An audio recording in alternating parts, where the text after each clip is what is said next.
Hello everyone, this is Jen and I make useful English Lit study videos on Shakespeare, poetry, fiction, literary devices and more to help you become a literary expert. So if this sounds exactly like what you need, make sure that you hit the subscribe button below. In today's video, I'll be analysing Emilia in Othello.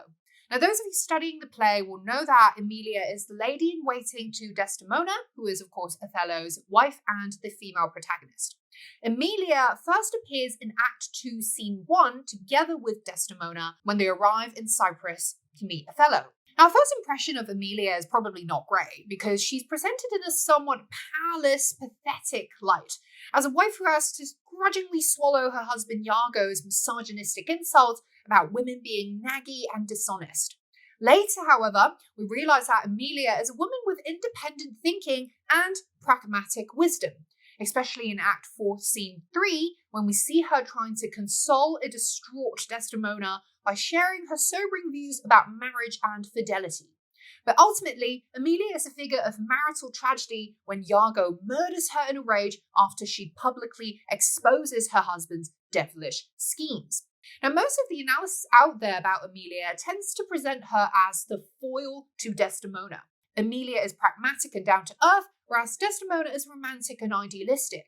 Now, some would even argue that she's a feminist, but I'd say that this is probably a bit too reductive of a reading, and one that is solely based on what's probably Emilia's most memorable speech, which is the one I had alluded to in Act 4, Scene 3. If anything, I think Emilia is more similar to than different from Desdemona, both of them being women who are clearly very intelligent in their own ways, but are ultimately made to die as scapegoats of their husbands' violent rages.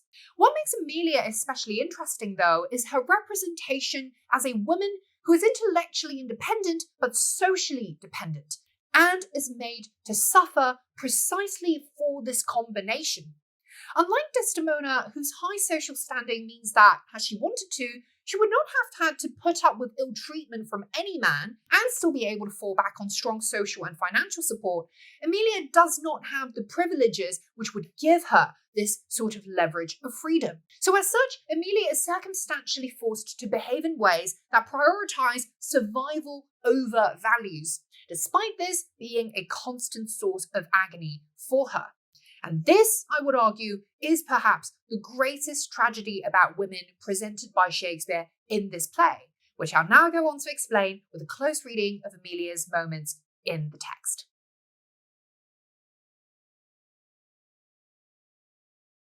The handkerchief is one of the play's key symbols, representing on one level Othello's commitment to his wife Desdemona, but on another, symbolising the fragility of relationships and the damage that a lack of communication could cause. It crosses the hands of all the couples in the play, including Othello and Desdemona, Iago and Emilia, as well as Cassio and Bianca. But what's interesting is that the handkerchief always functions as a trigger for conflict. When Emilia picks up the handkerchief that Othello accidentally drops, she faces the struggle of deciding where her loyalty should lie. Should she obey her husband's demand that she steal it for him? Or should she fulfill her professional duty by returning the object to its rightful owner, Desdemona? If we close read Emilia's monologue at the point where she picks up the handkerchief, we see that her immediate impulse is actually to satisfy Iago's will. As she says, "I'm glad I have found this napkin. My wayward husband hath 100 times wooed me to steal it." The word wayward here, meaning capriciously deceitful, carries strong value judgment and suggests that Emilia knows what Iago wants is wrong, but she's nonetheless relieved at the opportunity to be able to satisfy his wants. Her moral conflict deepens as she continues to speak, signalled by the conjunction but she so loves the token, she here referring to Desdemona. Finally, Emilia can only reconcile her warring moral impulses by proposing to herself a middle ground solution of having the work taken out and give it to Iago, which is copying the embroidery on the handkerchief in another one. When Emilia concludes that only heaven knows, not I, what Iago plans to do with the handkerchief, she's expressing a sense of resignation and helplessness, if not also a wish to relegate responsibility to this greater supernatural force of heaven.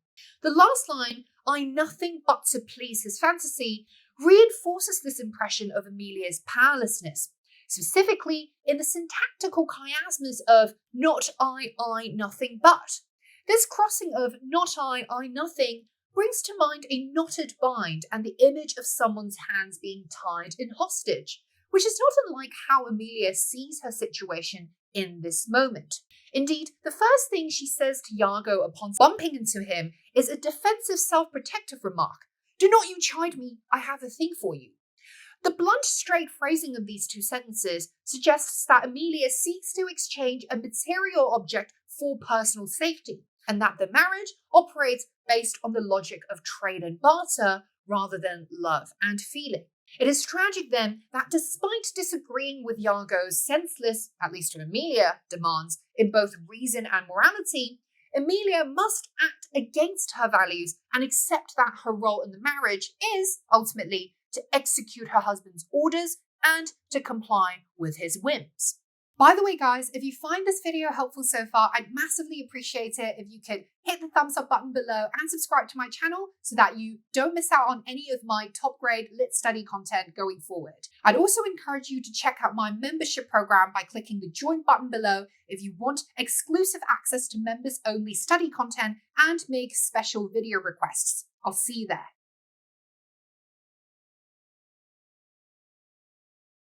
But to consider Emilia in such powerless terms would seem odd if we were to read her speech about marriage and fidelity in the Act 4 Willow scene, where she comes across very much like a figure of strength. Now, what are the two main ideas in her speech? A, cheating is not necessarily a bad thing if it helps achieve a mutually beneficial goal for both husband and wife, when she says, "Who would not make her husband a cuckold to make him a monarch?" And B, if a wife lapses in her marital duties, then the husband is also to blame, when she says, "The ills we do, their ills instruct us so." Now, coming right after the audience sees Desdemona in a distressed, helpless state of being humiliated and wrongly accused by her husband but not fighting back, Emilia's indignant, trenchant views stand as a stark, refreshing contrast. But while it may be tempting to conclude from her words that she is a strong feministic character, it's really worth looking at the details in her speech to consider if Emilia's words are more wishful bluster than genuine belief. First, notice that the phrase "I think" recurs throughout Emilia's speeches in the play. This starts with her response to Desdemona's outrage over the possibility of women ever cheating on their husbands, when she says, "In troth, I think I should."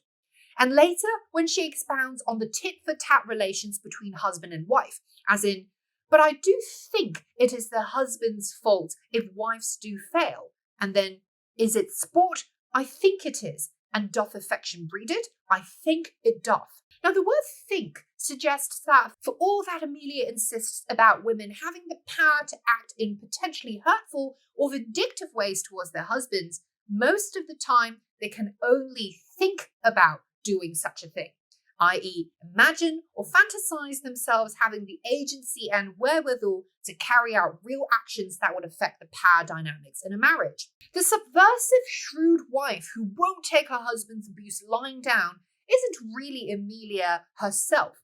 It's probably a projection of who she wishes that she could, but can never really be. In fact, husbands are portrayed as having much more agency and power in her speech. They can do much more, whereas women are cast in a relatively more subdued position.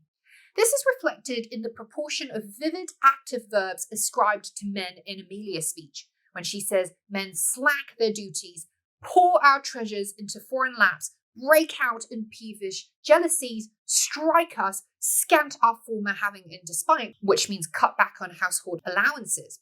Now compare this to women who are matched with comparatively more passive verbs, as in have goals, have grace, have some revenge. They see, smell, have their palates for sweet and sour.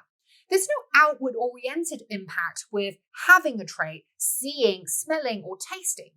Most tellingly, Emilia concludes by appealing to husbands to let them use us well, with the verb use, meaning treat, conceding power and authority to men as those who determine the terms of treatment within a marriage. Now, read in this light, we'll see that Emilia's so-called feministic track is perhaps less empowering than pessimistic, and less practical than wishful.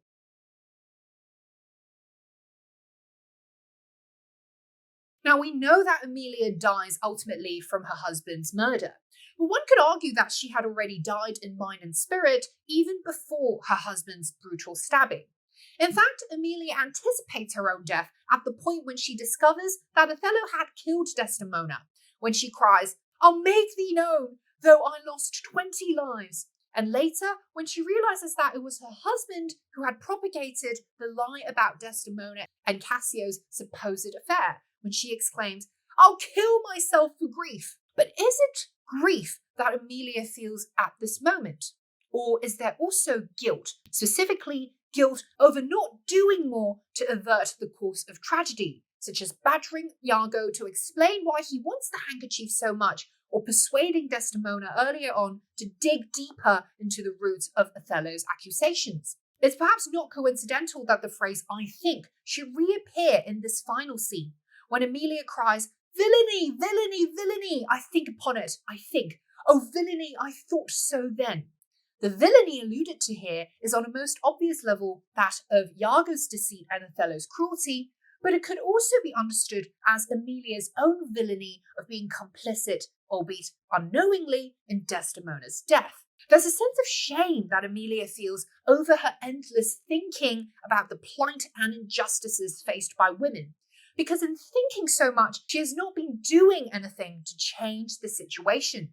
And indeed, if we look at Emilia's final words, the phrase is there again when she breathes, "So speaking as I think, alas, I die."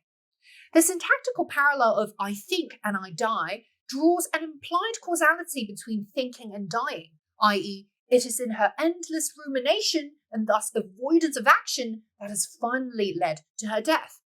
Interestingly, this idea of thinking too much leading to disaster is also central to Hamlet, which is the only other tragedy that predates Othello. So perhaps Shakespeare was still carrying over those creative traces from his previous work into this later play.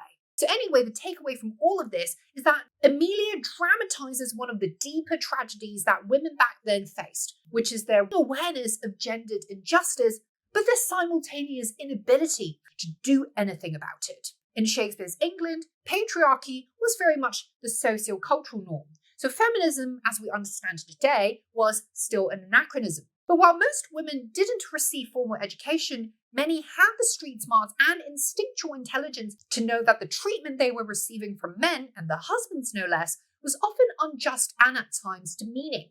And in 1603, when Othello was first staged, perhaps this consciousness would have been all the stronger with Elizabeth I's 40-year matriarchal rule coming to an end.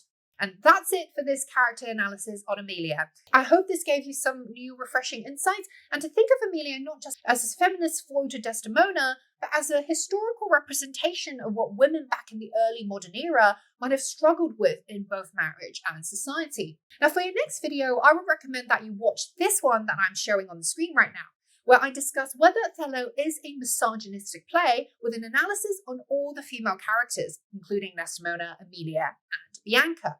This, I'm sure, will give you an even stronger understanding of the gender theme in Othello, which will no doubt help you in your studies. If you want personalized feedback on any Othello or English literature essays, make exclusive video requests, and access members-only content, make sure that you check out my membership program by clicking the join button below. Otherwise, please hit the thumbs up button if you found this video helpful so that I can be encouraged to keep making these useful English lit study videos for you and other passionate lit learners all around the world. If you haven't already, please make sure to subscribe to my channel so you don't miss out on any of my weekly study content, and I will see you, as always, in the next one. Ciao!